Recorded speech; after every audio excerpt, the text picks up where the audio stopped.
बच्चों, स्वागत हमारे यूट्यूब चैनल फिजिक्स विद के उत्तम में। और आज हम लोग 12th क्लास की फिजिक्स में वेव ऑप्टिक्स का एक नया लेक्चर पढ़ने जा रहे हैं। Lecture number 11। लेक्चर का नाम है रिफ्रैक्शन ऑफ लाइट। जैसा कि हम लोग पिछले वाले वीडियो में प्रकाश का विकिरण पढ़ा है, और प्रकाश का विकिरण भी एक तरंग रूप को प्रदर्शित करता है प्रकाश के, उसी प्रकार से विवर्तन भी एक प्रकाश के तरंग गुण को प्रदर्शित करता है।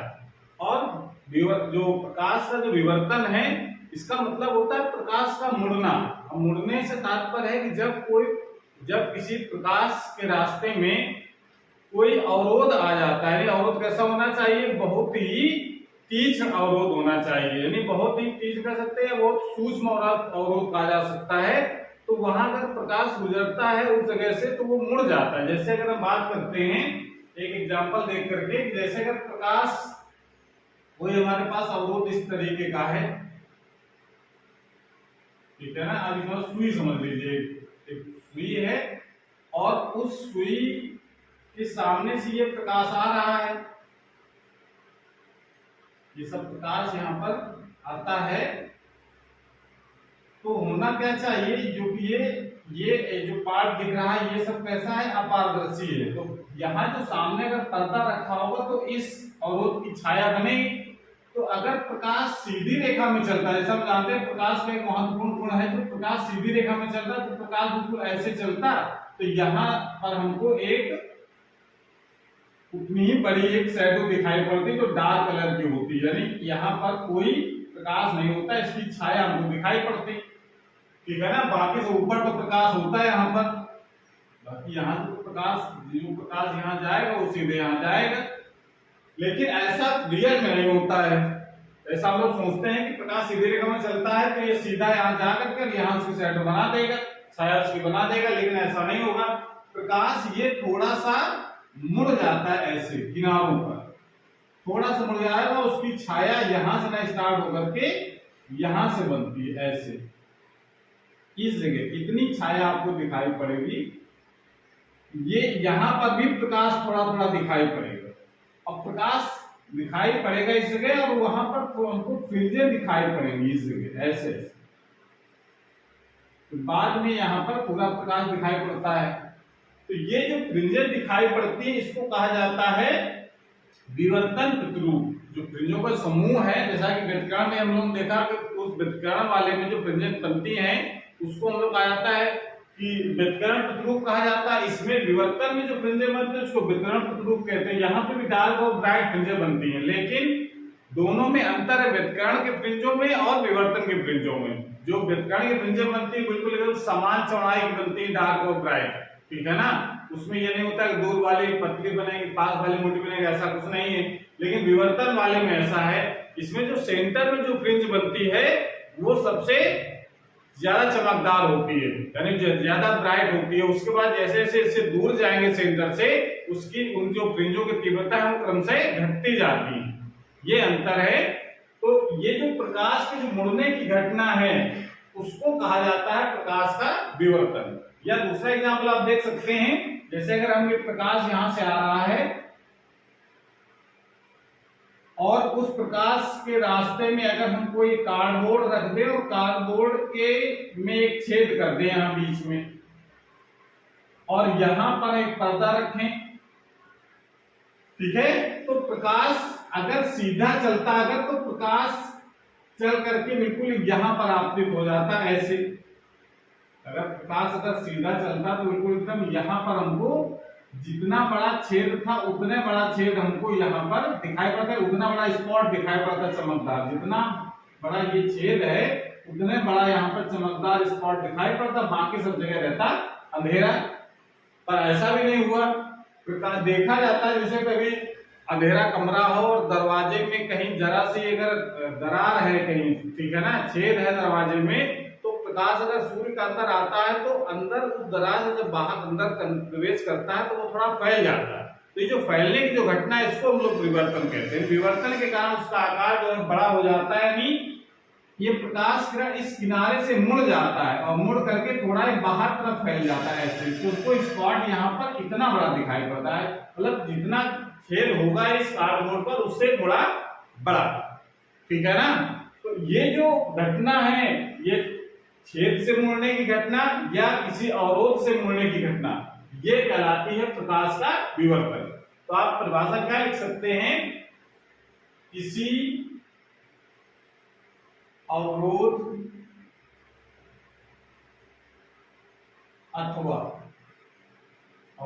अथवा छिद्र के तीक्ष्ण शब्द की व्याख्या करेंगे हम। तीक्ष्ण, किसी अवरोध अथवा छिद्र के तीक्ष्ण किनारों से प्रकाश के आंशिक रूप से मुड़ने की घटना को प्रकाश का विवर्तन कहते, ये परिभाषा लिख सकते हैं। या अवरोध हो, कोई अवरोध का मतलब जिससे प्रकाश पार ना कर पाए, उसका किनारा बहुत तीक्ष्ण होना चाहिए, तीक्ष्ण मतलब बहुत ही शार्प। तो किसी अवरोध अथवा छिद्र के तीक्ष्ण किनारों से प्रकाश के आंशिक रूप से मुड़ने की घटना को प्रकाश का विवर्तन कहते हैं। तो सिंपल सी परिभाषा हो गई। अब विवर्तन, तीक्ष्ण का मतलब ये तो विवर्तन की शर्त है। अगर एग्जाम पूछ लिया जाए विवर्तन की शर्त बताओ क्या है, तो विवर्तन की शर्त आप क्या लिखेंगे, विवर्तन की शर्त जैसे व्युत्क्रमण की शर्तें होती है ना, दोनों स्रोत का संबंध होने चाहिए, उनके जो स्रोत हैं उनके बीच की दूरी बहुत कम होनी चाहिए, ये सब कंडीशनें इसमें लागू होती हैं। व्युत्क्रमण वाले तो इसी प्रकार विवर्तन के लिए भी बहुत इंपॉर्टेंट कंडीशन है। व्युत्क्रमण की जो शर्त है वो है अवरोध अथवा छिद्र, अवरोध अथवा छिद्र का आकार, अवरोध अथवा छिद्र का आकार प्रकाश की तरंगदैर्घ्य, प्रकाश की तरंगदैर्घ्य की कोटि का होना चाहिए। ये शर्त है, कोटि का होना चाहिए मतलब उसी के लगभग आकार का होना चाहिए, जितनी प्रकाश की तरंगदैर्घ्य उतने ही आकार का ये छिद्र या अवरोध हो, तभी विवर्तन होगा, तभी प्रकाश मुड़ेगा। ठीक है ना। और जो प्रकाश की तरंगदैर्घ्य जानते हैं कितना होता है, प्रकाश की तरंगदैर्घ्य 4000 एंगस्ट्रॉम से लेकर के 7800 एंगस्ट्रॉम के बीच होती है। इतना छोटा ऑब्जेक्ट होना चाहिए प्रकाश विवर्तन के लिए, तभी प्रकाश में विवर्तन बहुत कम होता है। जबकि विवर्तन ऐसा नहीं प्रकाश में ही होता है, ध्वनि में भी विवर्तन होता है, क्योंकि ध्वनि की तरंगदैर्घ्य जो होती है उसकी तरंगदैर्घ्य बहुत ज्यादा होती है, यानी 17 मीटर से लेकर के 17 मिलीमीटर के बीच, यानी ये रेंज बहुत ज्यादा है। 17 मिलीमीटर से लेकर के 17 मीटर तक। अब 17 मीटर का अगर कोई अवरोध है, कोई दरवाजा खिड़की तो बहुत छोटे होते हैं, 17 मीटर तो बहुत बड़ा हो गया। तो ध्वनि की तरंगदैर्घ्य चूंकि बहुत ज्यादा होती है, तो इसके अलावा अवरोध भी बड़ा होगा। तो ये कोटि का होना चाहिए, जो भी जिसका भी विवर्तन हम पढ़ रहे हैं, चाहे प्रकाश का विवर्तन पढ़े चाहे ध्वनि का विवर्तन पढ़े, जो तरंगें विवर्तन उत्पन्न करती हैं उनकी तरंगदैर्घ्य लगभग उस वस्तु के आकार के बराबर होना चाहिए जहां से विवर्तन होना है। तो अगर ध्वनि के विवर्तन की बात करेंगे तो ध्वनि की जो तरंगदैर्घ्य होती है बहुत ज्यादा होती है, तो जो बहुत ज्यादा होगी तो वस्तुओं के दरवाजे खिड़की ये सब उसकी रेंज में आते हैं, तो यहाँ से ध्वनि का विवर्तन हो जाता है। तभी हम एक कमरे में बैठते हैं, दूसरे कमरे में सुनाई पड़ता है, इसके कारण विवर्तन के कारण। लेकिन प्रकाश में ऐसा नहीं, एक कमरे में बल्ब जला दो दूसरे कमरे में प्रकाश रोशनी हो जाए, ऐसा नहीं है। क्योंकि प्रकाश के लिए होने के लिए जो किनारे हैं या अवरोध है बहुत तीक्ष्ण होने चाहिए, बहुत सूक्ष्म होने चाहिए, वहां से विवर्तन होगा प्रकाश का। लेकिन ध्वनि में बड़े आकार की वस्तुएं वहां से भी विवर्तन हो जाता है। दरवाजा खिड़की ये सब इसकी रेंज में आते हैं, तो वहां से विवर्तन पॉसिबल है, और इसलिए ध्वनि में विवर्तन ज्यादा होता है, प्रकाश में विवर्तन बहुत कम होता है। ठीक है ना। तो ये इसकी कंडीशन है, ये ध्वनि के लिए शर्त है।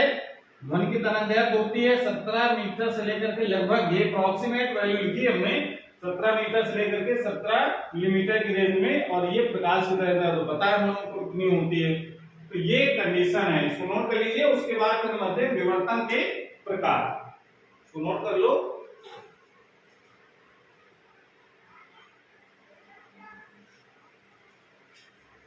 विवर्तन का मतलब होता है प्रकाश का बहुत ही शार्प जो किनारे होते हैं वस्तुओं के, वहां से मुड़ना, ये प्रकाश का विवर्तन कहलाता है। अब विवर्तन ये दो प्रकार का हम लोग पढ़ते हैं, लेकिन जो हम लोग डिटेल में पढ़ना है वो एक ही प्रकार है, वो फ्राउनहोफर विवर्तन। तो पहला जो प्रकार है हम कह सकते हैं विवर्तन के प्रकार, विवर्तन के प्रकार। देखिए ये टॉपिक हमारा लंबा है, और हम चाहते हैं कि एक ही वीडियो पूरा ये टॉपिक कवर हो जाए, तो वीडियो थोड़ा लंबा बनेगा। ठीक है ना। तो इसको आप पूरा देखेंगे तो विवर्तन बिल्कुल एकदम क्लियर हो जाएगा कि विवर्तन है क्या। वैसे विवर्तन सब बच्चों को बड़ा कठिन लगता है, इसके थ्योरेटिकल है, कॉन्सेप्ट बहुत है इसमें, लेकिन अगर आप ध्यान से देखेंगे वीडियो को तो बिल्कुल एक एक पॉइंट क्लियर हो जाएगा। हम उसके नोट्स भी साथ साथ में बनवाते चल रहे हैं, आप उसको नोट करते रहे और समझते रहेंगे। तो विवर्तन के प्रकार, तो विवर्तन के प्रकार में ये विवर्तन दो प्रकार का होता है। विवर्तन दो प्रकार,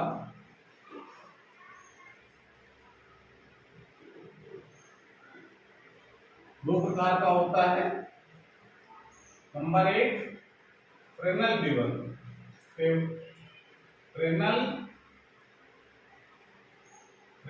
विवर्तन, और दूसरा होता है फ्राउनहोफर विवर्तन। फ्राउनहोफर विवर्तन, ठीक है। ये फ्रेनेल विवर्तन क्या है, फ्राउनहोफर विवर्तन क्या है, इसको भी हम लोग देखेंगे।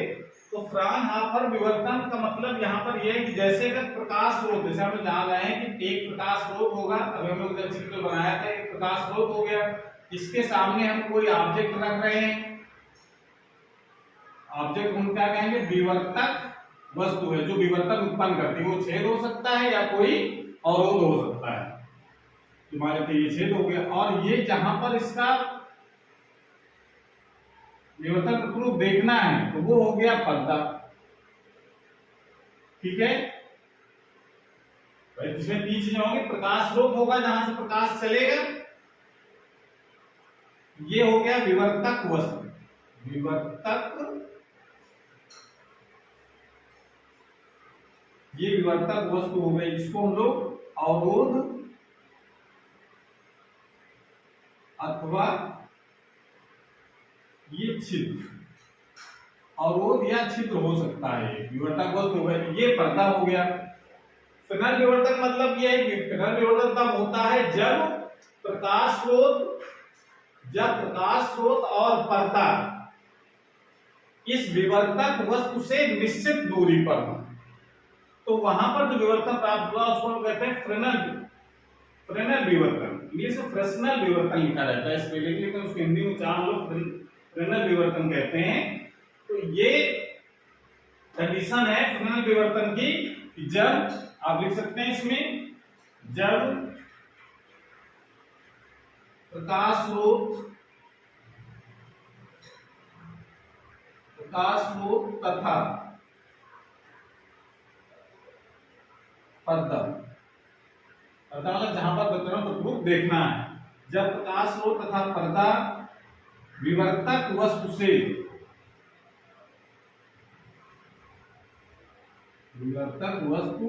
से निश्चित, मतलब बहुत ज्यादा ना हो, बस 1 मीटर की रेंज हो लगभग, ठीक है ना, अनंत ना हो, मतलब ये कह देगा निश्चित, मतलब फाइनाइट रेंज हो उसकी, जब प्रकाश स्रोत तथा पर्दा विवर्तक वस्तु से निश्चित दूरी पर स्थित होते हैं,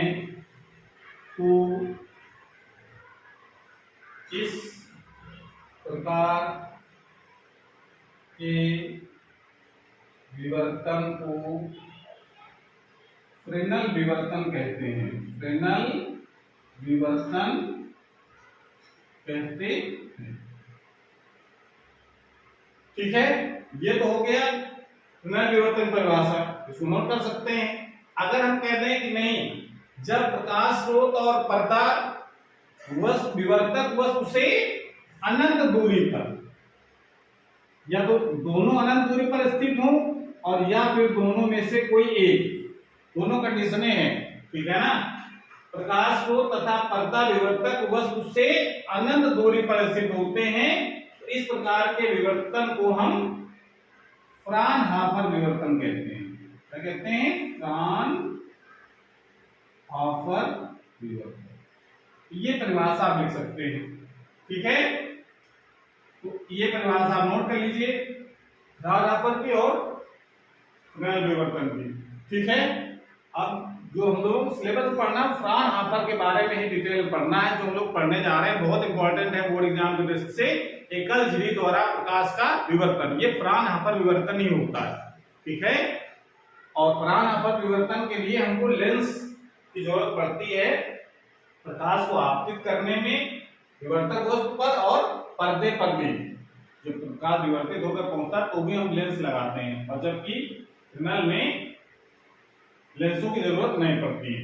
तो नोट कर लीजिए परिभाषा इसकी, ठीक है। ये हमारा स्रोत है, प्रकाश स्रोत,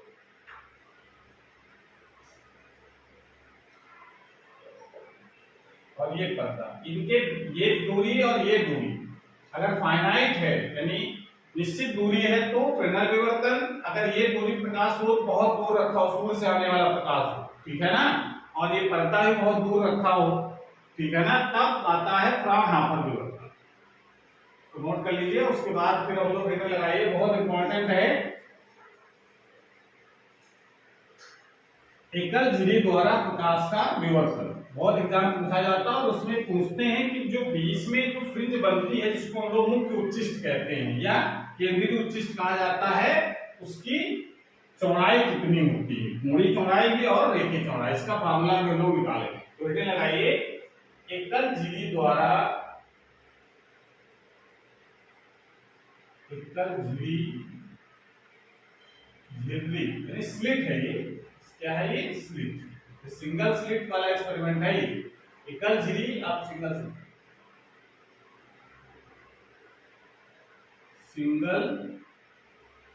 स्लिट के कारण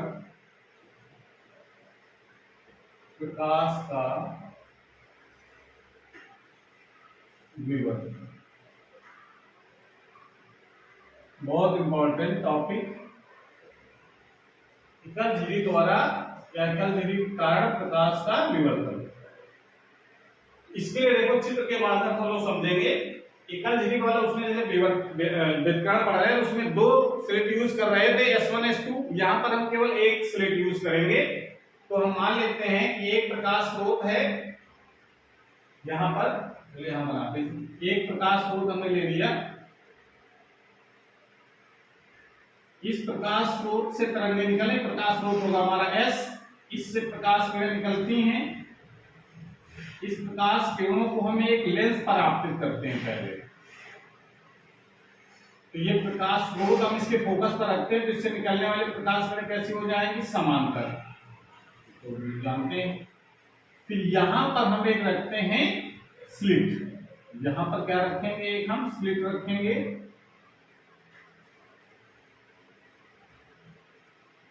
और यहां पर भी हम एक स्लिट,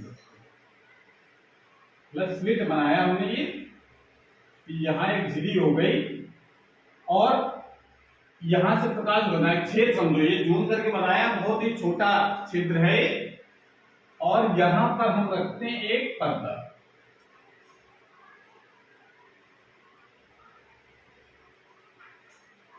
अब यहां से जो प्रकाश किरण चलेगी, तो कुछ प्रकाश किरण क्या होंगी? सीधे चली जाएंगी बिना मुड़े हुए, प्रकाश किरण मुड़ी जाए, आंशिक रूप से प्रकाश होता है विवर्तन में, सीधी जाएगी, और यहां पर हम एक लेंस रखेंगे जो क्या करेगा? इन किरणों को इस पर्दे पर फोकस कर देगा, ऐसे। ठीक है, यहां तक की कहानी आपको समझ में आ गई। ये प्रकाश स्रोत हो गया, यहां से तरंगें निकल रही हैं, उसको हम एक लेंस L1 के द्वारा पहले झिरी पर डाला। ये हमारी क्या है, स्लिट है, लिख सकते हैं इसको लोग झिरी कह रहे हैं, झिरी, ठीक है ना, दरार है एक, ये समझो। और ये हमारा एक लेंस है L2। ये प्रकाश किरणों को समांतरित करता है, यानी यहां से समांतर प्रकाश पुंज आपतित होगा, तो यहां पर जो तरंगाग्र बनेगा वो कैसा बनेगा, समतल तरंगाग्र। और समतल तरंगाग्र होगा तो ये इस यहां पर समतल तरंगाग्र यहां पर गिरेगा, ठीक है ना।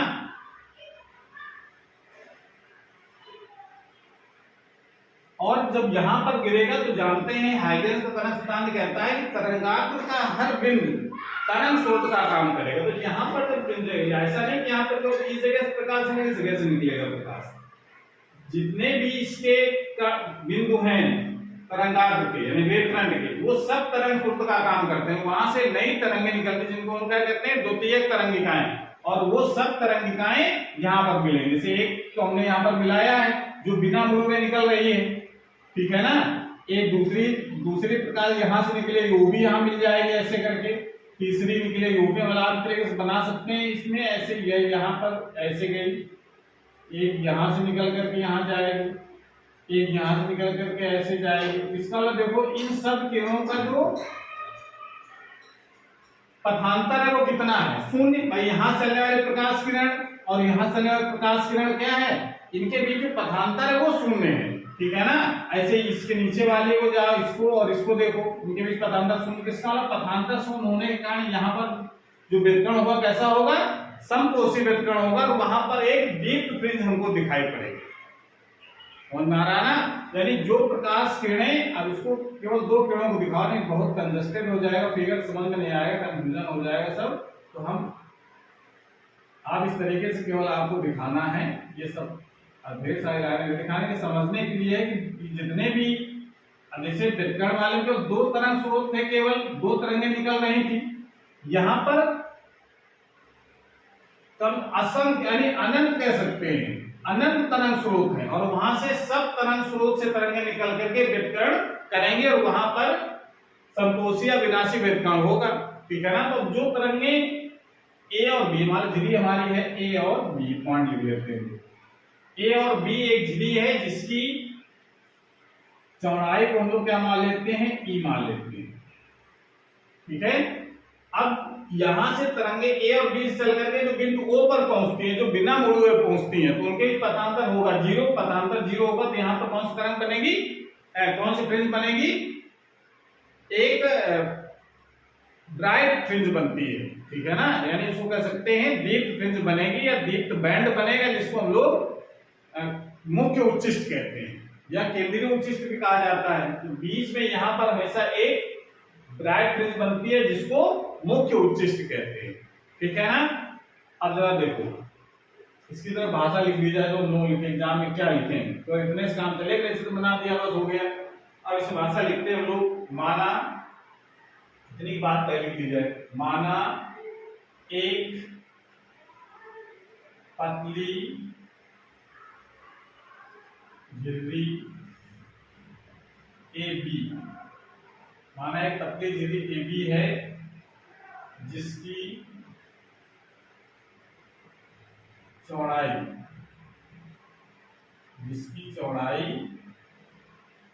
ई है, स्मॉल ई, ए मान सकते हैं कहीं बुक में ए माना गया है। माना एक पतली झिल्ली ए बी है जिसकी चौड़ाई ई है, इस पर मतलब झिल्ली पर, इस पर एक वर्णित प्रकाश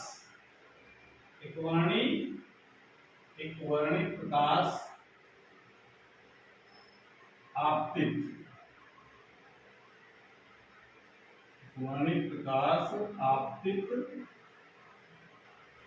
होता। अब एक वर्णित प्रकाश यहां पर आपतित हो रहा है। हाइगेंस के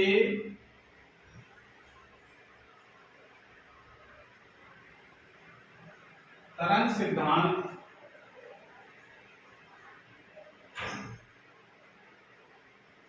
के अनुसार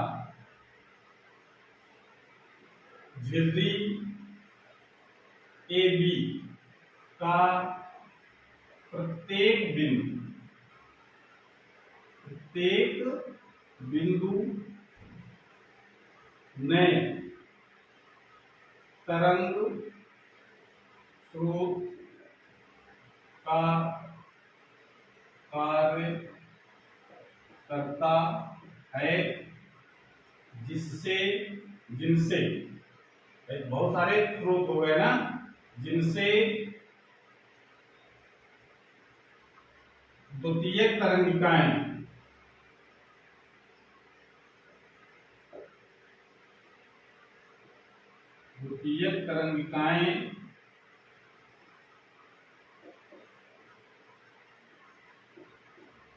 निकलती है। अब यहाँ देखिए ढेर सारे तरंग स्रोत हैं, यहाँ पर अनंत तरंग स्रोत मानिए आप, एक तरंग स्रोत नहीं बहुत सारे तरंग, सब तरंगों जैसे मान लेते हैं ये झिरी हो गई, ठीक है ना, ये झिरी है यहाँ पर। अब यहाँ ढेर सारे तरंग स्रोत हैं। अब यहाँ से प्रकाश कण यहाँ पहुंच रहा है, यहाँ से भी पहुंच रहा है, यहाँ से भी पहुंच रहा है, ठीक है ना। ऐसे करके बहुत सारे जो तरंग स्रोत हैं वो सब यहाँ पर व्यतिकरण उत्पन्न कर रहे हैं पहुंच करके। तो यहाँ पर हमको चूंकि समान कला मिल रही, क्यों? क्योंकि इनके बीच पथांतर शून्य है। जितनी तरंगे चलेगी उतनी तरंगे चलेगी, जितनी तरंगे चलेगी उतनी तरंगे चलेगी, पथांतर शून्य। तो इसका मतलब है आप ये लिख सकते हैं निकलती हैं, जिनसे द्वितीयक तरंगिकाएं निकलती हैं। जो तरंगिकाएं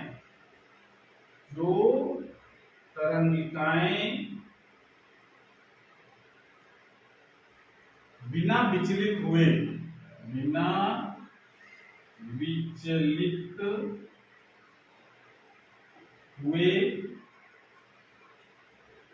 लेंस हम L2 की बात कर, ठीक है ना। जो तरंगिकाएं बिना विचलित हुए लेंस L2 के द्वारा पर्दे के बिंदु O पर फोकस होती हैं। अब जरा देखो, अगर जो बिना विचलित हुए तरंगे यहाँ पर मिल रही है फोकस होती हैं, O पर फोकस होती हैं, जो तरंगिकाएं बिना विचलित हुए लेंस L2 के द्वारा पर्दे के बिंदु O पर फोकस होती हैं, उनके बीच पथांतर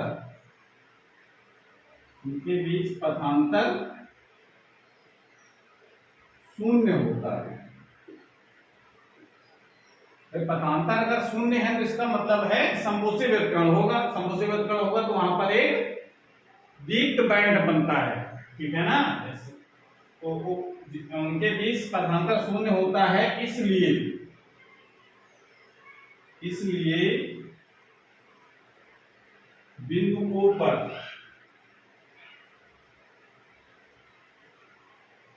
एक दीप्त बैंड है ना, पट्टी दीप्त बैंड बनता है, जिसे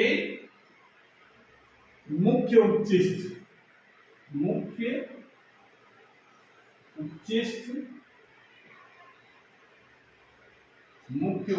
कहते हैं। यहां तक क्लियर हो गया ना। यहां तक तो अभी सीधे प्रकाश किरण पहुंच गए बिल्कुल ऊपर बिना मुड़े हुए, यहां तक की कहानी क्लियर हो गया। और ये पता चल गया कि बीच में जो फ्रिंज बनेगी वो कैसी बनेगी, बिल्कुल एकदम चमकदार, सेंटर पर बिल्कुल चमकदार फ्रिंज बनती है, ठीक है। इसको नोट कर लो जरा, पहले नोट कर लिया, वीडियो पॉज करके नोट कर लो। क्या लिखा हमने, माना एक पतली झिर्री AB है जिसकी चौड़ाई E है, इस पर एक वर्णित प्रकाश समझते हैं ना, जिसमें केवल एक ही तरंगदैर्घ्य का प्रकाश हो, यानी एक ही कलर का प्रकाश हो, कर सकते हैं। एक वर्णित प्रकाश आपके होता है हाइगेंस के तरंग सिद्धांत के अनुसार यदि AB का प्रत्येक बिंदु नए तरंग स्रोत का काम करता है, नए तरंग स्रोत काम क्यों करता है? क्योंकि यहाँ पर जो तरंगाग्र वो आपतित होगा, तरंगाग्र का प्रत्येक बिंदु नए तरंग स्रोत का आपको पता है। ये हाइगेंस का द्वितीय तरंगिकाओं का सिद्धांत है, जो लोग पढ़ चुके हैं, जिनसे द्वितीय तरंगिकाएं निकलती हैं। जो तरंगिकाएं बिना विचलित हुए लेंस L2 के द्वारा प्रत्येक के बिंदु O पर फोकस होती हैं, उनके बीच पथांतर शून्य होता है, इसलिए बिंदु O पर एक द्विध्रुव बनता है जिसे मुख्य उच्चिष्ट कहते हैं। ये एक सिंपल सी भाषा हमने लिखी, ठीक है, इसको नोट कर लो। उसके बाद आगे बढ़ो, एक एक पॉइंट को क्लियर करते हुए चलेंगे, बस आपको पूरा वीडियो अंत तक देखेंगे तभी समझ में आएगा। यहां तक की कहानी बिल्कुल क्लियर हो गई। अब बात आती जरूर नहीं कि सब सीधे चली जाए, कुछ मुड़ेंगे भी तो परिवर्तन तो हुए नहीं अभी। अब मान लेते हैं जो तरंगिकाएं थोड़ा सा मुड़ जाती हैं, मान लेते हैं प्रकाश का इधर मुड़ गई, ऐसे ये इधर से मुड़ गई, कुछ हिस्सा तो यहाँ मुड़ सकता है ना, और मुड़ करके ये मान लेते हैं बिंदु O के ऊपर किसी बिंदु P पर फोकस होती है। फोकसिंग लेंस इसीलिए कहा जाता है, ये पर्दे पर फोकस करता है प्रकाश किरणों को। अब देखिए, अब आप ये क्लियर चल रहा है कि A और B से चलने वाली जो तरंगिकाएं हैं वो बिंदु P पर के बीच जो पथांतर होगा, बिंदु P पर वाले तरंगों जो तरंगिकाएं उनके बीच पथांतर होगा वो शून्य नहीं होगा। भाई ये देखो इतनी दूर चल करके गई है, ये ऐसे पहुंच गई तो पथांतर अब 0 नहीं होगा, ठीक है ना। अब पथांतर कितना होगा ये हमको ज्ञात करना पड़ेगा। तो ज्ञात करने के लिए हम लोग क्या करें, बिंदु A से इस BP पर एक लंब ड्रा करते हैं ऐसे, यानी ये कोण हमारा क्या बन जाएगा 90 डिग्री का, और इसका नाम लिख लेते हैं हम लोग A, B और C लिखते हैं। अगर ये किरणें थीटा कोण से विवर्तित हुई हैं, ठीक है ना, तो ये अगर कोण थीटा है तो ये 90 माइनस थीटा, तो ये क्या हो जाएगा थीटा।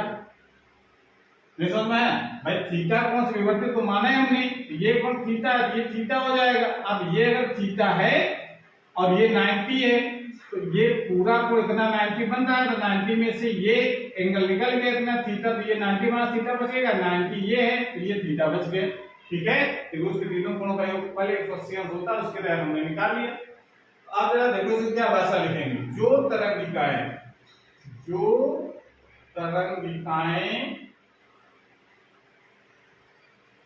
झिल्ली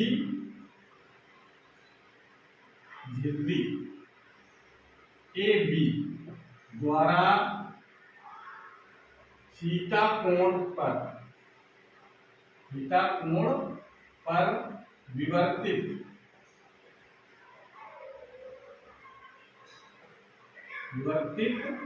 होती हैं। जो तरंगिकाएं झिल्ली AB द्वारा कोण थीटा पर विवर्तित होती हैं वे पर्दे पर बिंदु P पर फोकस हो जाती है। ये हमने लिख लिया, यहां तो क्लियर हो गया। अब यार पथांतर जरूर कितना आएगा, तो बिंदु या झिल्ली से झिल्ली A, झिल्ली के बिंदु A व B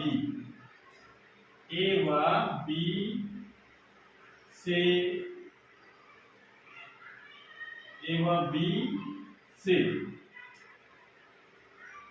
चलकर बिंदु P पर पहुंचने वाली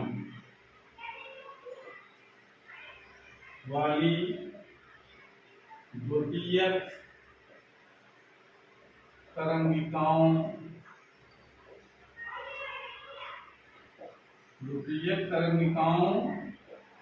के बीच पथांतर कितना होगा। क्योंकि हमने लंब डाल दिया तो अंदर C से P की दूरी और A से P की दूरी ये तो बराबर हो गई लगभग, तो पथांतर कितना आएगा, इतना एक्स्ट्रा है BC, तो पथांतर कितना होगा 20, पथांतर कितना हो जाएगा BC, इतना तो आएगा।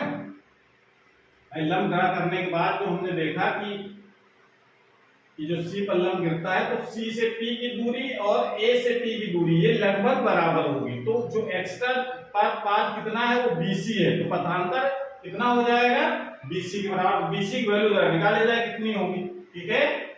तो यदि के बिंदु ए व बी से चलकर बिंदु पी पर पहुंचने वाली द्वितीय तरंगिकाओं में इस पथांतर बीसी होगा।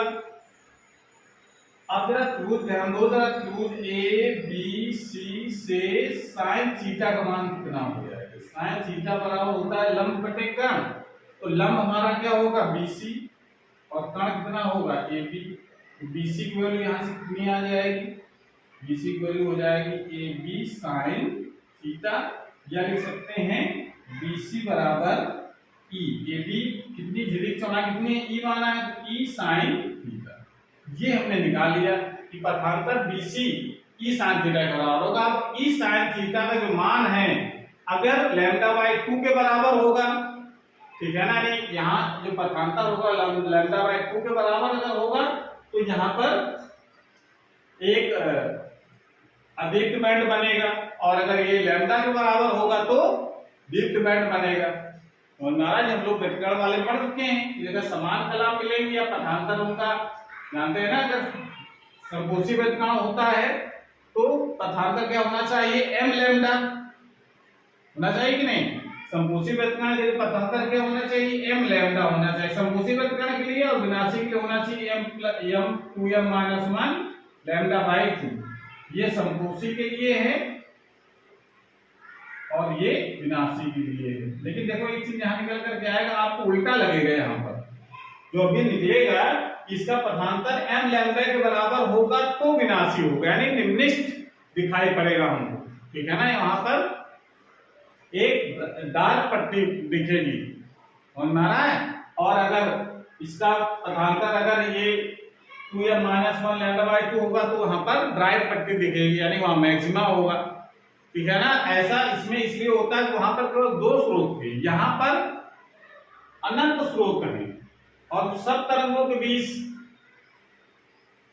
सब तरंगे चल करके बिंदु P पर पहुंचेगा, सब तरंगों के बीच व्यतिकरण होगा, ठीक है ना। इस कारण से उल्टा हो जाता है। उल्टा कैसे हो जाता है ये भी समझेंगे, ऐसा नहीं केवल बस याद रखने से काम चल जाएगा, ठीक है ना। कैसे हो जाता है निम्निष्ठ के आपने अगर पढ़ रखा होगा पहले से कहीं, तो बीसी का यानी ई बीसी का जो मान ई साइन थीटा अगर एम लैम्डा है तो यहाँ पर निम्निष्ठ बनता है, यानी डार्क पट्टी बनती है। अब जब एम लैम्डा संकोची व्युत्कर्ण है तो ब्राइट बननी चाहिए, पर ऐसा नहीं होता है, तो यहाँ पर उल्टा है। आप ये समझ लो याद करने के लिए, यहाँ पर जो कंडीशन है वो व्युत्कर्ण की उल्टी कंडीशन है।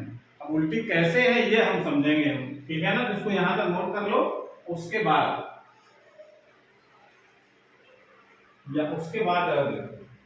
अब जरा प्रथम निम्निष्ठ की जरा बात करें हम लोग कि प्रथम निम्निष्ठ कहाँ बनेगा। भाई प्रथम निम्निष्ठ बोला यहाँ पर तो सेंटर पर तो हमेशा ब्राइट बनेगा, ब्राइट के बाद जहां पर निम्निष्ठ आएगा जहां पर तरंगे विपरीत कला मिलेंगी, ठीक है ना, जहां पर विनाशी व्युत्कर्ण होगा वहां पर एक डार्क पट्टी बन जाएगी, यानी इसको हम लोग कहते हैं मिनिमा, ठीक है ना, यानी इसको कहते हैं निम्निष्ठ निम्न कहा जाता है।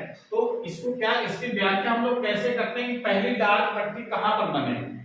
तो इसके पहले प्रथम इसको नोट कर लो, उसके बाद फिर हम बताते हैं। नोट करो पहले, नोट कर लिया, ई साइन थीटा, बीसी का मान है ई साइन थीटा, इतना आपको ध्यान रखना है। उसके बाद फिर अब आगे लिखो जरा, एक एक कितनी पट्टियां बनेगी यहाँ डार्क वाली। तो प्रथम पट्टी की बात करेंगे, प्रथम निम्निष्ठ, प्रथम निम्निष्ठ, प्रथम निम्निष्ठ की स्थिति ज्ञात करने के लिए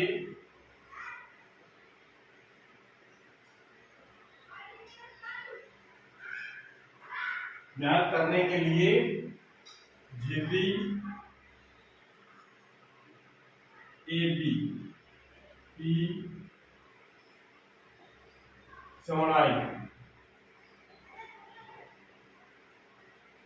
चौड़ाई को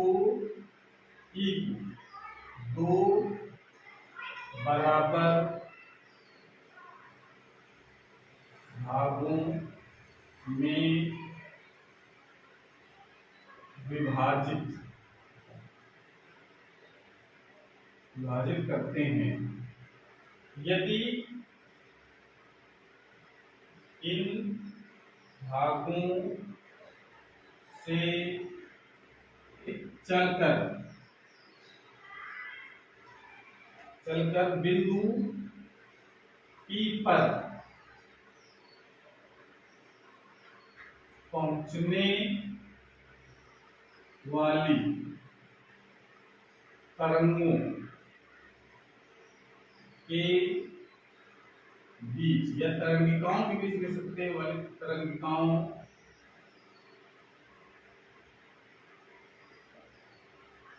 के बीच पथांतर λ/2 है तो बिंदु P पर अदीप्त पट्टी P पर एक अदीप्त बैंड बनता है जिसे प्रथम निम्निष्ठ कहते हैं। प्रथम निम्निष्ठ कहते हैं। अगर प्रथम निम्निष्ठ बनाना है तो क्या करना पड़ेगा हमको, इस जो झिल्ली है इसको दो बराबर भागों में बांट देते हैं, ठीक है ना। दो बराबर भाग बांटने का मतलब यहाँ पर ये, जैसे अगर हम ये झिल्ली ली हमने, इसकी टोटल लंबाई है E अभी, और यहाँ पर पर्दा है, यहाँ से दो भाग कर लिए हमने, एक ये भाग और ये भाग, ठीक है ना। अब ये प्रकाश किरण कुछ यहाँ चल करके यहाँ पहुंचेंगे, ये बिंदु P है, कुछ यहाँ चल करके यहाँ पहुंचेंगे, समझ में आ रहा है। तो हम दो भागों डिवाइड कर लेंगे, कुछ प्रकाश किरण यहाँ चल करके यहाँ पहुंचेंगे, दूसरी यहाँ चल करके यहाँ पहुंचेंगी, तीसरी यहाँ चल करके यहाँ पहुंचेंगी, तीसरी यहाँ से यहाँ पहुंचेंगी, समझ आ रहा है। तो ये जो भाग है इसको हमने क्या कर लिया, दो भागों में डिवाइड कर लिया इसकी लंबाई को, ठीक है। तो अब जो पथांतर आएगा इनके तरंगों के बीच में, ये जो पथांतर आ रहा है ना, वही तो आधा हो जाएगा। तो आप ये लिख सकते हैं, कंडीशन क्या लगा देगा, अभी हम लोग निकाला था BC का जो मान था कितना निकला था, E sin थीटा। तो आप जो हमने आधा कर दिया इसकी चौड़ाई को, तो वहां पर लिख सकते हैं E/2 sin थीटा, और ये किसके बराबर होना चाहिए, λ/2 के बराबर। λ/2 होगा तभी तो विनाशी व्यतिकरण होगा वहां पर, ठीक है ना। तो इससे अगर पथांतर λ/2 के बराबर होगा तो विनाशी व्यतिकरण प्राप्त होगा, और इसको सॉल्व करोगे तो E sin थीटा बराबर आ जाता है लैम्डा के। ये यहां से आ जाता है कि sin थीटा पथांतर अगर लैम्डा है तो यहां पर अतिरिक्त बैंड बनता है, ठीक है ना, निम्निष्ठ हमको प्राप्त होता है। लेकिन E sin थीटा बराबर लैम्डा कैसे आया है, हमने इसको जो निम्निष्ठ ये जो चौड़ाई थी उसको हमने दो बराबर भागों बांट लिया। तो प्रथम निम्निष्ठ दो बराबर भागों बांटने से प्राप्त होता है। जब हम दूसरा निम्निष्ठ से प्राप्त करेंगे तो इसको चार बराबर भागों में बांटे, यानी सम संख्या विभाजित करते हैं, 2 4 6 8 ऐसे डिवाइड करके ज्ञात करेंगे, ठीक है। तो ये निम्निष्ठ प्राप्त हो गया है, क्लियर हो गया। इसको जरा नोट कर लो पहले। ये पॉइंट आपको ध्यान रखना है कि जब हम प्रथम निम्निष्ठ जब प्राप्त करते हैं तो झिल्ली को दो बराबर भागों में बांट लेते हैं।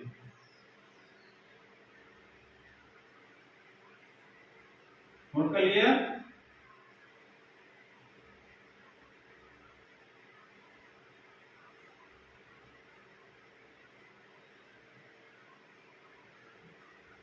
नोट कर लिया।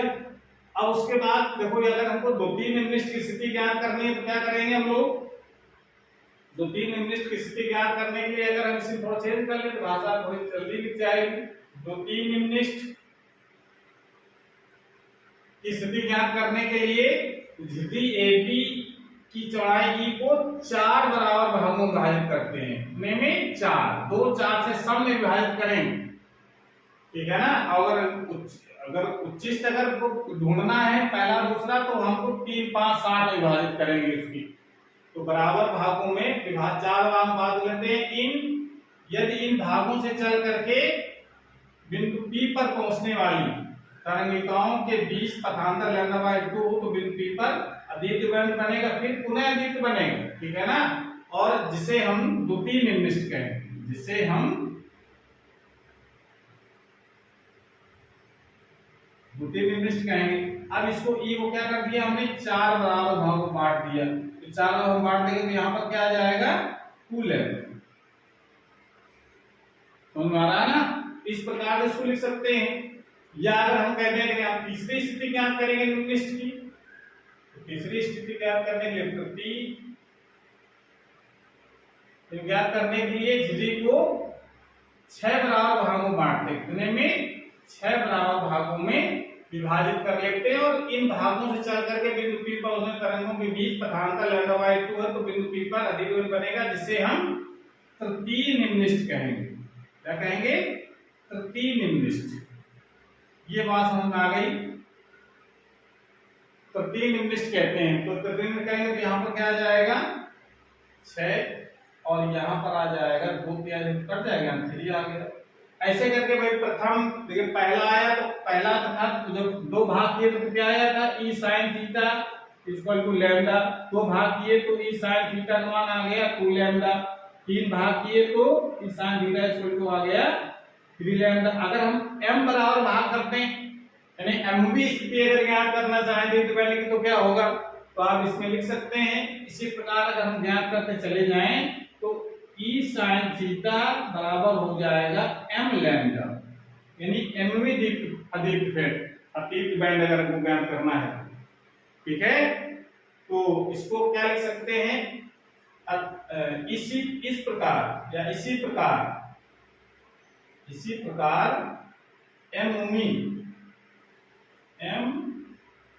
mवी निम्निष्ठ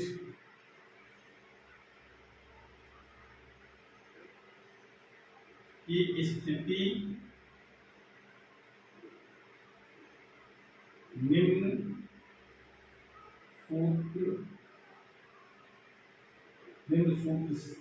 सूत्र से प्रदर्शित। कौन सा सूत्र बनेगा, इसको नोट कर लो, नोट कर लिया इसको।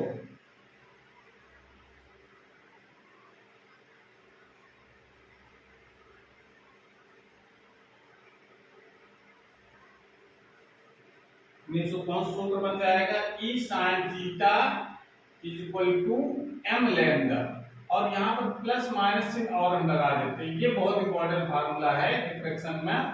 E sin theta is equal to plus minus m lambda. ये सभी निम्निष्ठों के लिए फार्मूला है ये, ठीक है ना। ये अगर 1 रखोगे तो पहले निम्निष्ठ 2 रखोगे, दूसरे निम्निष्ठ 3 रखोगे, तीसरे निम्निष्ठ 4 रखोगे, चौथे निम्निष्ठ ये आता है, ठीक है ना। m बराबर 0 रखोगे तो जो 0 क्रम की ट्रेन जाएगी और वो हमेशा उच्चिष्ट बनती है, ठीक है ना।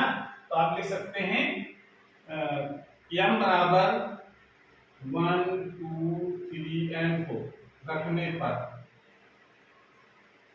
क्रमशः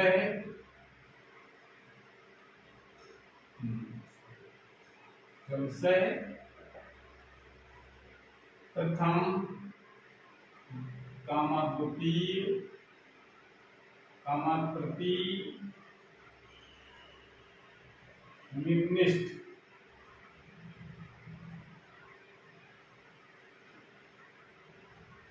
प्राप्त होती एंड समान कर सकते हैं, निम्निष्ठ तृतीय एंड समान, ठीक है ना। इसको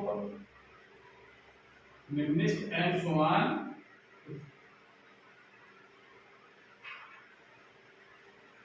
निम्निष्ठ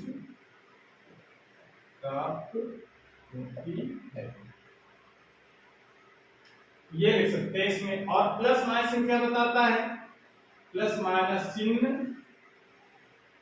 यह प्रदर्शित करता है कि निम्निष्ठ मुख्य उच्चिष्ट उच्चिष्ट के दोनों ओर बनते हैं, ये प्रदर्शित करता है। यानी इधर भी बनेगा, मैं मुड़े इधर मुड़ेगा प्रकाश के इधर ही बनेगा, दोनों तरफ बनते हैं निर्देश। अभी हम एक ग्राफ और बनाएंगे बढ़िया सा तो क्लियर हो जाएगा ये, ठीक है। आप जरा इसको नोट कर लो पहले, एक एक पॉइंट को समझते हुए चलना है, एकदम क्लियर हो जाएगा कि डिफ्रैक्शन होता क्या है, ठीक है। अब जरा देखो इसमें, अगर हम कहते हैं कि यदि थीटा बहुत छोटा है, बहुत छोटा है, बहुत छोटा है, तो साइन थीटा की जगह हम लोग क्या लिख सकते हैं, बताओ। थीटा, अगर थीटा अगर बहुत छोटा है, अगर है थीटा होगा बहुत छोटा, लेकिन बहुत सूक्ष्म विवर्तन होता है तो थीटा तो बहुत छोटा होगा। ये तो बहुत ज्यादा दूर दिखा रहा है, बहुत ही मतलब ये यहीं पर प्रकाश किरण आएंगे तो थीटा बहुत छोटा हो जाएगा। थीटा का बहुत छोटा होगा तो यहां से हम जरा ये साइन थीटा की वैल्यू जो निकालो कितनी आएगी, साइन थीटा की जगह थीटा ले सकते हैं आप यहाँ पर। तो थीटा इसको तो क्या लिखा जा सकता है इस समीकरण से, इसको समीकरण में डालो, समीकरण एक से क्या लिख सकते हैं, theta is equal to plus minus M lambda upon E, ये लिखा जा सकता है।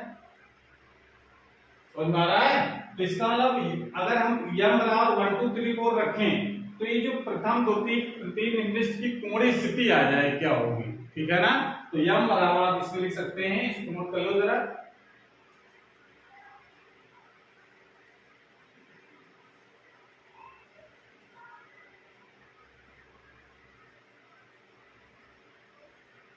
इसमें m बराबर 1 2 3 एंड सो ऑन रखने पर थीटा का जो मान आएगा वो क्या आएगा, देखो plus minus lambda upon E, plus minus 2 lambda upon E, plus minus 3 lambda upon E and so on, ये तो आता रहेगा। ये है क्या, ये प्रथम द्वितीय तृतीय निर्दिष्टों की कोणीय स्थितियां हैं। कोणीय स्थिति से क्या तात्पर्य है ये जरा समझ लो, ठीक है। चित्र बना लिया, चित्र जरूर बनाएंगे ये वाला। आप जरा देखो इसको, जरा ग्राफ से हम लोग समझते हैं।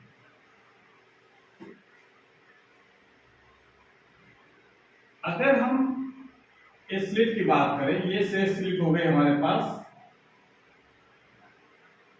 और ये है पर्दा, ठीक है। इसका स्लिट का ये ए और बी पॉइंट, ए और बी सिरे हैं, इसका जो मिडिल पॉइंट है ये तो इसके,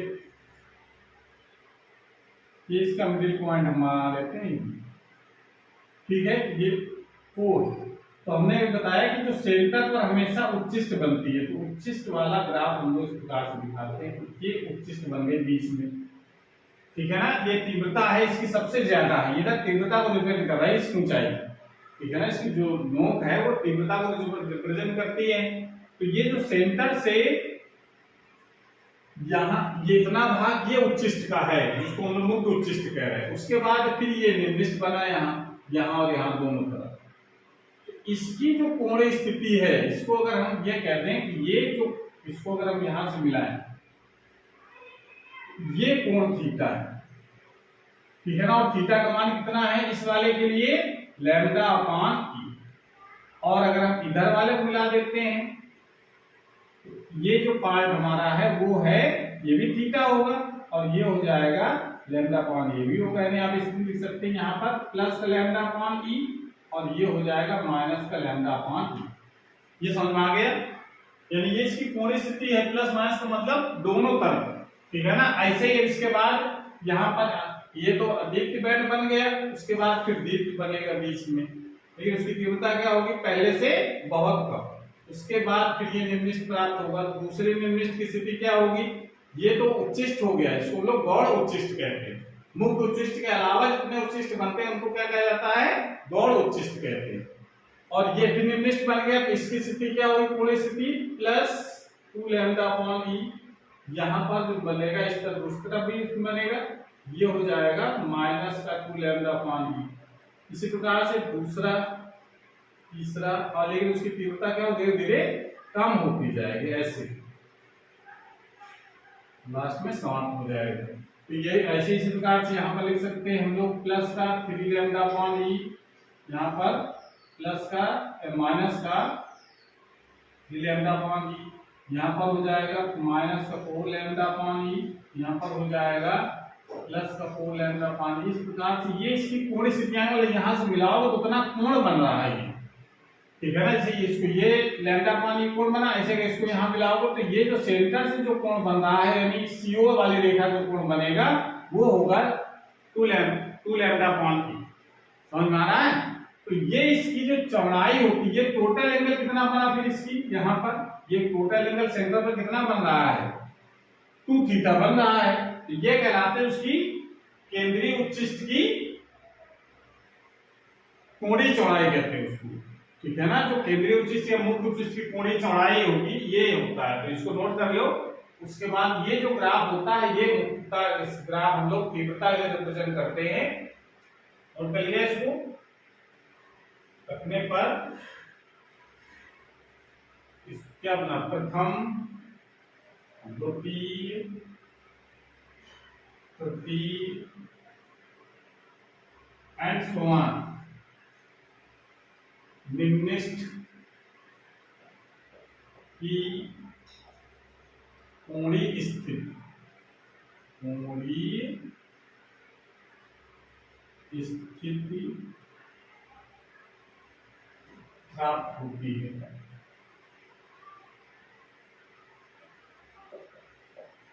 ये समझ में आ रहा है। अब जरा देखो, अब हेडिंग लगाओ जरा, मुख्य उच्चिष्ट की चौड़ाई कितनी, मुख्य हेडिंग लगाइए, मुख्य उच्चिष्ट की चौड़ाई। अब चौड़ाई हम लोग दोनों निकालेंगे, रेखीय वाले निकालेंगे और कोणीय चौड़ाई को निकालेंगे। इसकी परिभाषा क्या लिखी जाएगी, कोणीय चौड़ाई का मतलब ये जो पार्ट है वो सेंटर पर कितना कोण बना रहा है वो उसकी कोणीय चौड़ाई कहलाएगी। तो कह सकते हैं, कैसे परिभाषा लिखेंगे हम लोग, मुख्य उच्चिष्ट, मुख्य उच्चिष्ट के दोनों ओर प्रथम निम्नलिखितों की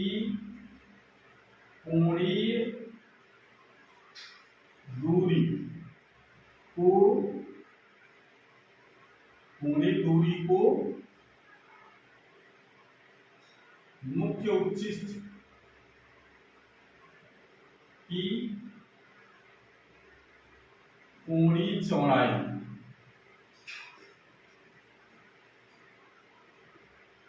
कहते हैं। तो कोणीय चौड़ाई कितनी हो जाएगी इसकी, पता है, मुख्य उच्चिष्ट की कोणीय चौड़ाई, कोणीय चौड़ाई कितनी हो जाएगी भाई, ये दोनों मुख्य उच्चिष्ट के दोनों ओर ये जो प्रथम निम्नलिखित है इनकी कोणीय स्थिति की जो बीच की जो दूरी होगी उसको हम लोग कहेंगे मुख्य उच्चिष्ट कोणीय चौड़ाई। तो कितनी कोणीय चौड़ाई होगी इसकी बताओ, ये एंगल सेंटर पर कितना कोण, ये जो दूरी है यहाँ से यहाँ तक की वो कितना कोण बना रहा है सेंटर पर इस झिल्ली की, 2 थीटा। कोणीय चौड़ाई किसके बराबर हो जाएगी, 2 थीटा। 2 थीटा का मान होगा किसके बराबर, ये एंगल लैम्डा बाई ये लैम्डा बाई ये, तो कितना हो जाएगा 2 लैम्डा अपॉन ई। ये इसकी मुख्य उच्चिष्ट की कोणीय चौड़ाई होगी। अब बात करें रेखीय चौड़ाई की, तो ये बताओ कि ये रेखीय चौड़ाई कितनी होगी। तो अगर हम ये डिस्टेंस रेखीय चौड़ाई अगर हम इसको x मान लें, यहां से यहां तक, इस जगह से इस जगह तक को अगर हम x मान लें तो इधर भी x हो जाएगा, तो ठीक है ना, क्लियर हो रहा है इतना। तो ये चौड़ाई कितनी होगी, यानी 2x होगी, तो 2x का मान कितना होगा। तो अगर हम ये नोट करो जरा, पहले इसको नोट कर लिया, ये 2e दिख नहीं रहा, इसको सही सिंपल लिख लो, 2 लैम्डा अपॉन, ठीक है, ये इसकी मुख्य उच्चिष्ट की कोणीय चौड़ाई हुई। देखिए चौड़ाई कैसे निकाली जाएगी।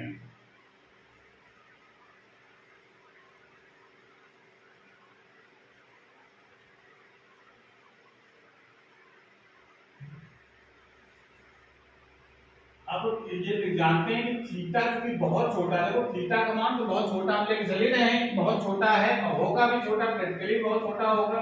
थीटा बहुत छोटा है, बहुत छोटा है, इसलिए थीटा के स्थान पर हम लोग क्या लिख सकते हैं, टेन थीटा लिखा जा सकता है।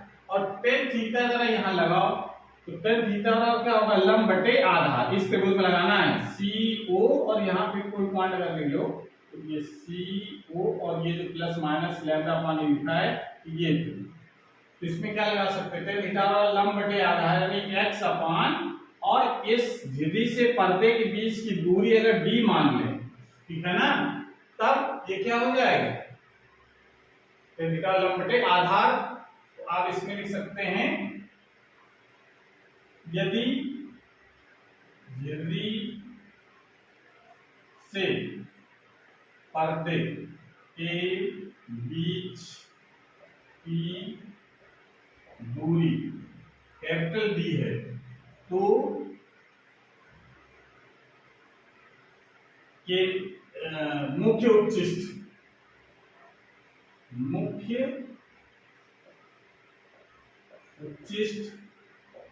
की रेखीय चौड़ाई कितनी हो जाएगी,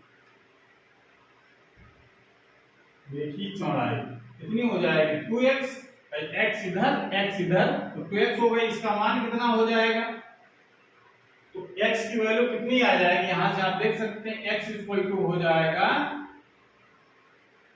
x equal to theta into D, और थीटा की वैल्यू अभी लोग निकाली थी तो 2 तो ये रहेगा और x की वैल्यू आ जाएगी थीटा इंटू डी, और थीटा की वैल्यू अभी निकाली कितनी निकली थी, थीटा की वैल्यू अभी जो फॉर्मूला लिखा गया था ना इसके पहले टू थीटा बराबर 2 लैम्डा अपॉन ई लिखा था, यहाँ से थीटा इक्वल टू कितना आ जाएगा लैम्डा अपॉन ई, ये वैल्यू जरा यहाँ पुट कर दो, x 2x इक्वल टू कितना हो जाएगा 2 थीटा की वैल्यू हो जाएगी 2 थीटा की वैल्यू हो जाएगी लैम्डा अपॉन ई, 2 लैम्डा अपॉन ई हो गया, ये थीटा को लैम्डा अपॉन ई 2 लैम्डा अपॉन ई इनटू डी, ये इसकी रेखीय चौड़ाई का सूत्र यानी आप सिंपली कह सकते हो कि जो कोणीय चौड़ाई है उसमें अगर हम झिल्ली और पर्दे के बीच की दूरी का मल्टीप्लाई कर देते हैं तो उसकी रेखीय चौड़ाई निकल आती है, ठीक है ना। ये कोण बहुत छोटा होने के कारण ऐसा हो रहा है, ठीक है ना, इस कारण से इस कोण को लेकर चलते हैं। अगर कभी कभी एग्जाम में ये डी के स्थान पर लेंस की फोकस दूरी दी जाती है, जो लेंस रखा था ना यहाँ पर फोकसिंग लेंस जिसको लोग कह रहे थे, अगर उसकी फोकस दूरी अगर दी गई तो डी के स्थान पर फोकस दूरी भी यूज कर लेते हैं, क्यों, क्योंकि ये जो लेंस होता है इसके बहुत करीब होता है, करीब होने के कारण ये जो दूरी होती है लगभग उसकी फोकस दूरी के बराबर हो जाती है। तो अगर ये एग्जाम में अगर ये न्यूमेरिकल में अगर आ जाता है कि दूरी में देकर के फोकस दूरी दी गई है तो क्या लिखेंगे, यदि फोकसिंग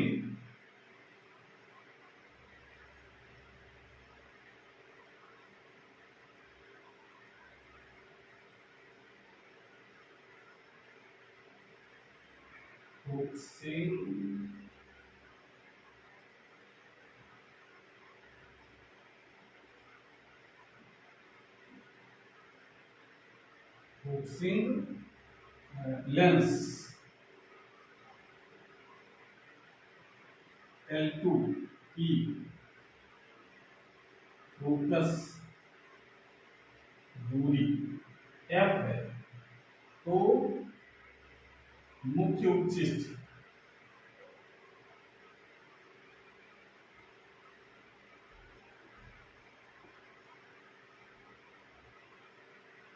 की रेखीय चौड़ाई,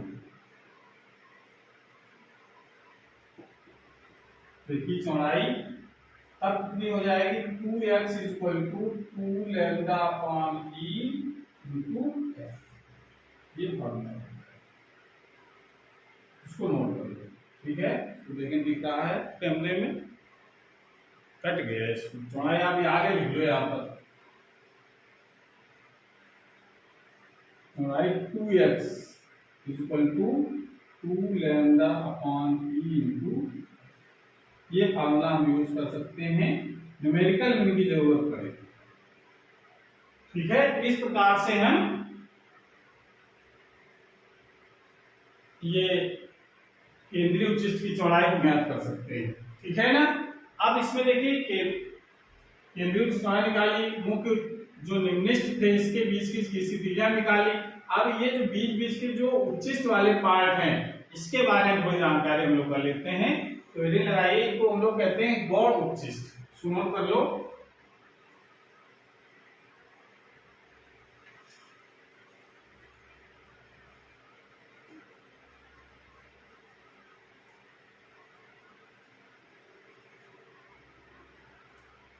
लगाइए गौड़ उच्चिष्ट, ये क्या होता है? तो इसको परिभाषा क्या लिख सकते हैं? दो क्रमागत निम्निष्ठों, दो क्रमागत निम्निष्ठों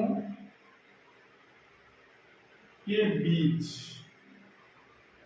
दो क्रमागत निम्निष्ठों के बीच कम चमकीले बैंडों को, दो क्रमागत निम्निष्ठों के बीच कम चमकीले, दो क्रमागत निम्निष्ठों के बीच कम चमकीले उच्चिष्ठों, एक मुख्य उच्चिष्ट हो गया, उसके बाद में जो उच्चिष्ट होंगे दो क्रमागत निम्निष्ठों के बीच कम चमकीले निम्निष्ठों को गौड़ उच्चिष्ट कहते हैं। गौड़ उच्चिष्ट कहते। अब गौड़, तो अब इसके सीधे फार्मूला हम लिख देते हैं कि गौड़ उच्चिष्ट का के स्थितियों कैसे हम लोग ज्ञात करेंगे। ठीक है ना, उसी स्थितियां इसके जो मिडिल पॉइंट पर रहते हैं ये, तो हम दोनों को जोड़ करके आधा कर दो, तो बीच वाला जो एंगल बनेगा वो मुख्य उच्चिष्ट की पोजीशन बताएगा। तो इसको आधा करोगे तो कितना हो जाएगा? तो जोड़ो ऐड करोगे तो 3 इनको ऐड किया तो हो जाएगा 3 लैम्डा अपॉन ई, 3 लैम्डा ई, और उसको आधा करो 3 लैम्डा अपॉन ई अपॉन 2 ई आ जाएगा। ऐसे इसको आधा करो तो बीच वाले पोजीशन, इसको आधा करो बीच वाले पोजीशन, इसको एक सीधे फार्मूला लिख सकते हैं हम लोग कि सभी निम्निष्ठों, सभी गौड़ उच्चिष्टों, गौड़ उच्चिष्टों की स्थितियों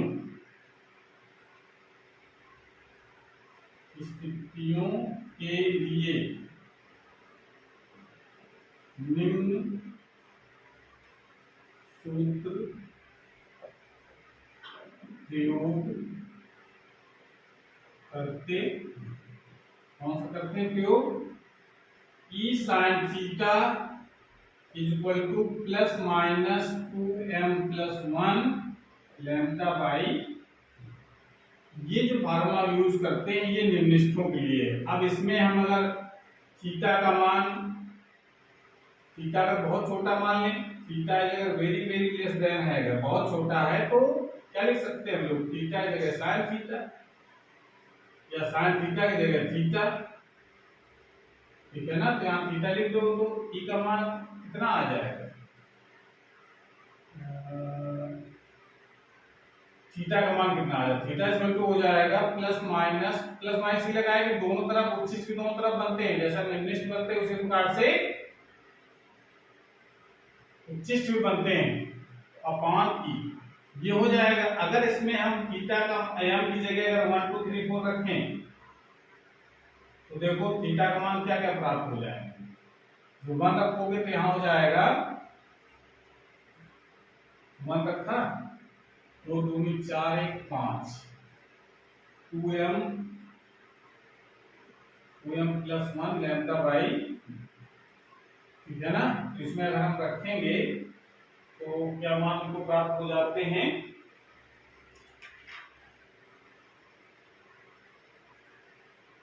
मान पहले रखो यहाँ पर, तो 1 तो यहाँ हो जाएगा 3 लैम्डा अपॉन 2 आ गया प्लस माइनस, यहाँ आ जाएगा 5 प्लस माइनस 5 लैम्डा अपॉन 2 आ जाएगा प्लस माइनस 7 लैम्डा अपॉन 2 आ जाएगा। तो ये ऐसे आते रहेंगे, ये इसकी कौन स्थितियां बताएंगे। अब देखो इसके पॉइंट, इसके मिडिल पॉइंट पे मान तो यही होगा ना, 2 लैम्डा अपॉन 3 लैम्डा अपॉन ई 2e, 3 लैम्डा अपॉन 2 जोड़ोगे तभी तो मिडिल पॉइंट आएगा। तो इसको इसको जोड़ो, 2 का भाग दो, तो यहाँ 3 लैम्डा बटे 2e, यहाँ 3 2 5 lambda upon 2e, 4 3 7 lambda upon 2e, ये तो आ रहा है क्रम। इस तरीके से हम ये जनरल फार्मूला याद रख सकते हैं गौण उच्चिष्टों के लिए और निम्निष्टों के लिए। तो इसमें दो महत्वपूर्ण बातें, उच्चिष्ट निम्निष्ट अगर ज्ञात करना है तो e sin थीटा बराबर प्लस माइनस m लैम्डा, और अगर गौण उच्चिष्ट निकालना है तो e sin theta is equal to plus minus 2m plus 1 lambda by.